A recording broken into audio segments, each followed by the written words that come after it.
بسم اللہ الرحمن الرحیم۔ السمک، اس سے مراد مچھلی ہے۔ یہ پانی کی مخلوق ہے۔ اس کا واحد سمکہ اور جمع اسماک اور سموک آتی ہے۔ اس جانور کی بہت سی اقسام ہیں اور ہر قسم کا الگ نام ہے۔ نبی اکرم صلی اللہ علیہ وآلہ وسلم نے فرمایا، بے شک اللہ تعالیٰ نے اپنی مخلوق کے 1000 گروہ بنائے ہیں، جن میں سے 600 پانی میں اور 400 خشکی میں رہتے ہیں۔ مچھلی کی ایک قسم ایسی بھی ہے جو اتنی بڑی ہوتی ہے کہ انسان اس کی ابتدا اور انتہا معلوم نہیں کر سکتا، اور بعض مچھلیاں اتنی چھوٹی بھی ہیں کہ نگاہ ان کو دیکھنے سے قاصر ہے۔ مچھلی کی تمام اقسام پانی میں رہتی ہیں۔ مچھلیاں پانی میں اس طرح سانس لیتی ہیں جیسے انسان اور خشکی کے حیوانات ہوا میں سانس لیتے ہیں۔ مچھلی کے زندہ رہنے کے لیے ہوا کی ضرورت نہیں، لیکن انسان اور حیوانات کی زندگی کے لیے ہوا بہت ضروری ہے۔ نیز مچھلی کا ہوا سے مستغنی ہونا اس لیے ہے کہ مچھلی کا تعلق عالم الماء والارض سے ہے، اس لیے اسے ہوا کی ضرورت نہیں ہوتی۔ جاہز نے کہا ہے کہ مچھلی پانی کے اندر اللہ تعالیٰ کی تسبیح بیان کرتی ہے اور پانی کے اوپر اللہ تعالیٰ کی تسبیح نہیں کرتی۔ اگر خشکی کی ہوا جو پرندوں کی زندگی کے لیے ضروری ہے مچھلی پر ایک لمحہ کے لیے بھی مسلط کی جائے تو مچھلی ہلاک ہو جائے گی۔ شاعر نے کہا ہے، بوئے خوش اور خشکی کی ہوا اس کے لیے غم میں اضافے کا باعث ہے، اس لیے وہ برابر پانی میں ڈوبی رہتی ہے اور سمندر میں تیرتی رہتی ہے، اور سمندر اس کے لیے گرم چشمہ ثابت ہوا ہے، اور اس کی ماں وہاں سے اس کو کھائے بغیر نہیں ٹلتی۔ شاعر کا یہ قول کہ مچھلی کی والدہ اس کو کھا جاتی ہے، اس کا مفہوم یہ ہے کہ بعض مچھلیاں ایسی ہوتی ہیں جن کی غذا مچھلی ہوتی ہے، اس لیے بعض مچھلیاں بعض مچھلیوں کو کھا جاتی ہیں۔ امام غزالی رحمۃ اللہ علیہ نے فرمایا کہ اللہ تعالیٰ کی مخلوق میں سے سب سے زیادہ مچھلی ہے، اور شاعر کے قول کا مطلب یہ بھی ہے کہ مچھلی کی والدہ اس جگہ سے اس وقت تک علیحدہ نہیں ہوتی جب تک وہ اسے اپنی خوراک نہیں بنا لیتی۔ علامہ دمیر رحمۃ اللہ علیہ نے فرمایا کہ جاہز کا یہ قول کہ ہوا مچھلی کے لیے نقصان دہ ہے صحیح نہیں ہے، کیونکہ امام غزالی رحمۃ اللہ علیہ نے مچھلی کو اس قید سے مستثنا قرار دیتے ہوئے فرمایا کہ مچھلی کو ہوا نقصان نہیں پہنچاتی۔ مچھلی کی بعض اقسام ایسی بھی ہیں جو سمندر کے اوپر والی سطح پر اڑتی ہیں اور طویل مسافت کے بعد پانی میں اتر جاتی ہیں۔ مچھلی بہت زیادہ کھاتی ہے کیونکہ اس کا معدہ سرد مزاج اور اس کے منہ کے قریب ہوتا ہے۔ مچھلی کی گردن نہیں ہوتی اور نہ ہی اس کی آواز ہوتی ہے، اور اس کے پیٹ میں ہوا داخل نہیں ہوتی۔ اسی لیے بعض لوگ کہتے ہیں کہ مچھلی کے پھیپڑا نہیں ہوتا، جیسے گھوڑے کے تلی اور اونٹ کے پتا اور شتر مرغ کے گودا نہیں ہوتا۔ بڑی مچھلی چھوٹی مچھلی کو اپنی خوراک بناتی ہے، اس لیے چھوٹی مچھلی کنارے کے قریب کم پانی میں آ جاتی ہے، کیونکہ بڑی مچھلی کم پانی میں نہیں ٹھہر سکتی۔ مچھلی سانپ کی طرح تیزی کے ساتھ حرکت کرتی ہے۔ بعض مچھلیاں نر اور مادہ کی جفتی سے اور بعض کیچڑ سے پیدا ہوتی ہیں۔ مچھلی کے نہ تو انڈے سفید ہوتے ہیں اور نہ ہی زرد، بلکہ ان سب کا ایک ہی رنگ ہوتا ہے۔ جاہز کہتے ہیں کہ مچھلیوں میں قواطع اور عوابد ہوتے ہیں جیسے پرندوں میں ہوتے ہیں، بس قواطع سے مراد وہ جانور ہیں جو موسم کے لحاظ سے اپنی جگہ تبدیل کرتے ہیں، اور عوابد سے مراد وہ جانور ہیں جو ہر حال میں ایک ہی جگہ سکونت اختیار کرتے ہیں۔ بعض مچھلیاں کسی موسم میں آتی ہیں اور کسی میں نہیں آتی۔ مچھلیوں کی اقسام میں سکون پور، ڈولفن اور امبر وغیرہ شامل ہیں۔ مچھلی کی ایک قسم سانپ کی شکل میں بھی ہوتی ہے، اور اس مچھلی کو الرعادہ یعنی گرجنے والی مچھلی کہا جاتا ہے، جو بہت چھوٹی ہوتی ہے۔ اس کی خصوصیت یہ ہے کہ جب یہ جال میں پھنس جاتی ہے اور جال شکاری کے ہاتھ میں ہوتا ہے تو اس کا ہاتھ حرکت کرنے لگتا ہے، اس لیے شکاری اس مچھلی کی کیفیت سے واقف ہونے کی بنا پر جال کی رسی کو کسی درخت میں باندھ دیتا ہے یہاں تک کہ مچھلی مر جاتی ہے۔ بس جب یہ مچھلی مر جاتی ہے تو اس کی یہ خاصیت باقی نہیں رہتی۔ حکماء ہند اس مچھلی کو شدت حرارت سے پیدا ہونے والے امراض میں استعمال کرتے ہیں۔ ابن سیدہ نے کہا ہے کہ الرعادہ مچھلی کو کسی مرغی کے مرض میں مبتلا آدمی کے قریب رکھ دیا جائے تو یہ اس کے لیے نفع بخش ہے۔ اگر عورت اس مچھلی کے گوشت کے ٹکڑے کو اپنے جسم پر لٹکا لے تو اس کا خاوند اس کی جدائی کو برداشت نہ کر سکے گا۔ اللہ تعالیٰ نے سمندر میں اتنی عجیب و غریب اشیاء پیدا فرمائی ہیں کہ ان کا شمار نہیں کیا جا سکتا۔ اور اس کے متعلق نبی اکرم صلی اللہ علیہ وآلہ وسلم کا یہ فرمان کافی ہے کہ تم سمندر کا تذکرہ کیا کرو، اس میں کوئی مذائقہ نہیں۔ مچھلی کے اقسام میں سے ایک قسم شیخ الیہودی بھی ہے۔ علامہ قزوینی رحمۃ اللہ علیہ نے اپنی کتاب عجائب المخلوقات میں لکھا ہے کہ عبد الرحمن بن ہارون مغربی کہتے ہیں، میں ایک مرتبہ بحر مغرب میں کشتی پر سوار ہوا، بس میں ایک ایسی جگہ پر پہنچا جس کو برتون کہا جاتا ہے، اور ہمارے ساتھ کشتی میں ایک لڑکا جو صقلیہ کا رہنے والا تھا سوار ہوا، اور اس کے پاس مچھلی پکڑنے والا کانٹا تھا۔ بس لڑکے نے دریا میں مچھلی پکڑنے والا کانٹا ڈال دیا۔ اس کانٹے میں ایک مچھلی پھنسی جو ایک بالشت کے برابر تھی۔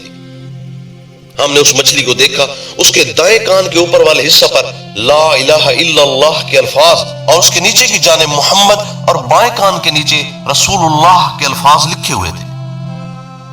ابو حامد اندلسی غرناطی کی کتاب تحفۃ الالباب میں مرقوم ہے کہ بحر روم میں الدرا کی طرح ایک چھوٹی مچھلی ہے جسے الدلب کہا جاتا ہے۔ جب اسے پکڑ کر کسی چیز میں بند کر دیا جائے تو جب تک اللہ چاہے گا اس سے موت نہیں آئے گی، بلکہ یہ متحرک اور مضطرب رہے گی، اور اگر اس مچھلی کو کاٹ کر اس کا ایک ٹکڑا آگ پر رکھ دیا جائے تو یہ اچھل کر آگ سے باہر آئے گی۔ بعض اوقات اس قدر اچھلتی ہے کہ پاس بیٹھنے والوں کے چہرے پر آ لگتی ہے۔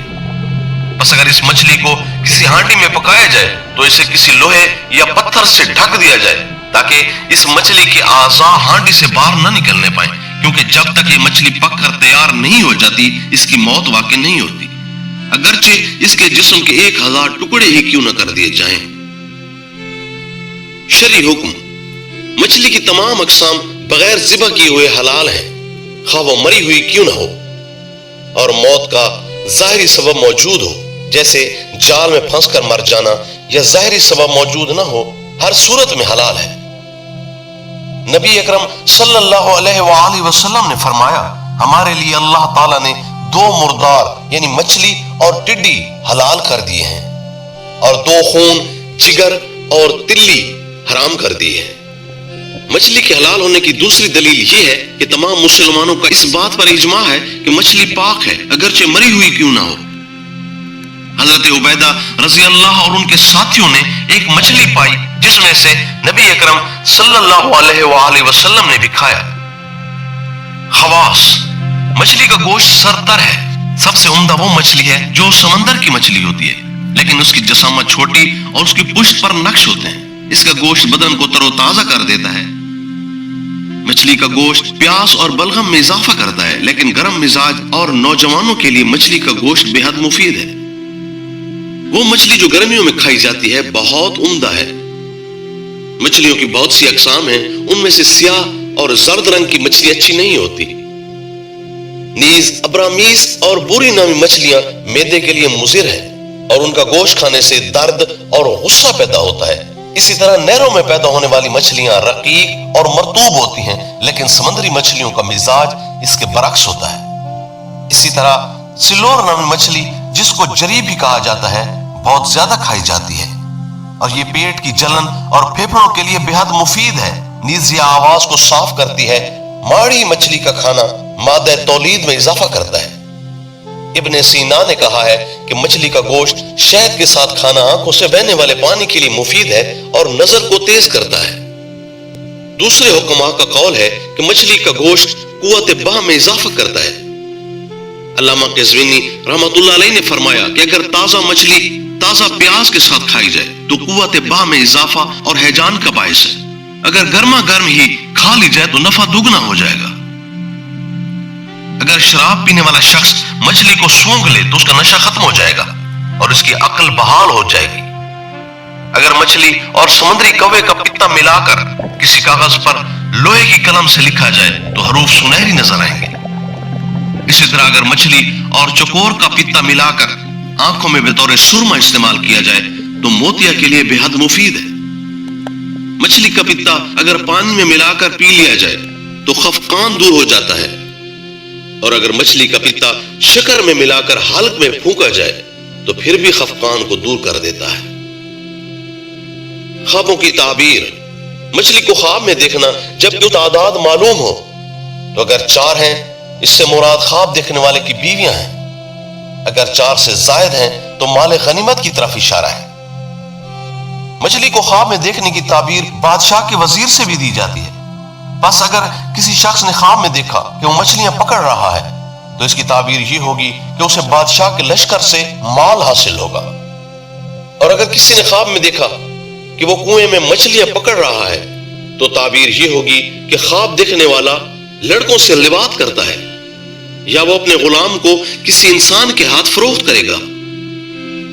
نصرانی کہتے ہیں کہ گدلے پانی میں مچھلیوں کو پکڑتے ہوئے دیکھنے کی تعبیر یہ ہے کہ اس میں کوئی بھلائی نہیں ہے۔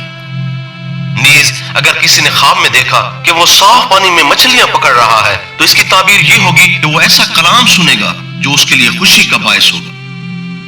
اگر مریض آدمی نے خواب میں مچھلی کو دیکھا تو اس کی تعبیر یہ ہوگی کہ اس کی بیماری رطوبات کی وجہ سے ہے۔ اگر مسافر نے خواب میں اپنے بستر کے نیچے مچھلی کو دیکھا تو یہ سفر کی سختی پر دلالت کرتا ہے۔ بعض اوقات مچھلیوں کو خواب میں دیکھنا خواب دیکھنے والے کے غرق ہونے کی طرف اشارہ ہوتا ہے۔ اگر کسی نے خواب میں دیکھا کہ وہ صاف پانی میں مچھلیاں پکڑ رہا ہے تو تعبیر یہ ہوگی کہ اس کے ہاں نیک لڑکا پیدا ہوگا۔ خواب میں کھاری پانی کی مچھلی دیکھنا بادشاہ کی جانب سے فکر کی علامت ہے۔ بعض اہل علم کے نزدیک خیر اور بھلائی کی طرف اشارہ ہے، کیونکہ نمک مچھلی کو ہلاکت سے محفوظ رکھتا ہے۔ بھنی ہوئی مچھلی کو خواب میں دیکھنا علم کے حصول کے لیے کیے جانے والے سفر کی طرف اشارہ ہے۔ اگر کسی شخص نے خواب میں دیکھا کہ اس کی شرمگاہ سے مچھلی نکلی تو اس کی تعبیر یہ ہے کہ اس کی بیوی حاملہ ہے اور اس کے ہاں لڑکی پیدا ہوگی۔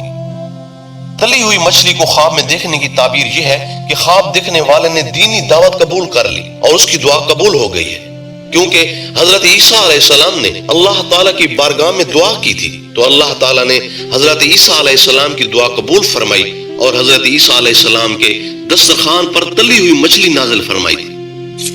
خواب میں بڑی مچھلیوں کو دیکھنا مال غنیمت کی طرف اشارہ ہے اور چھوٹی مچھلیوں کو دیکھنا مصیبتوں اور تکالیف کی علامت ہے، اس لیے کہ چھوٹی مچھلیوں میں کانٹے زیادہ ہوتے ہیں اور چھوٹی مچھلی کو کھانے میں پریشانی اٹھانی پڑتی ہے۔